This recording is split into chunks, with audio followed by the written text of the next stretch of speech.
কিছুক্ষণ পর তাকাদা রাদিয়াল্লাহু তাআলা আনহুর দিকে একটা তীর নিক্ষেপ করলো কাফেররা।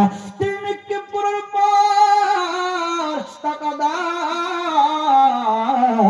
চোখের ভিতরে তীরটা নিক্ষেপ হয়ে গেল। তাকাদার চোখের পুতলিটা বের হয়ে চলে আসলো।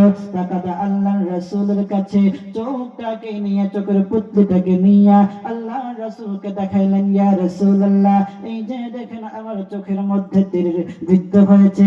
তখন নবীজি চোখের পানি আর রাখতে পারলেন না। নবী আমার চোখের পানি রাখতে না পেরে আল্লাহর কাছে দোয়া করলেন, তার চক্ষুটাকে হাতে নিয়ে, ও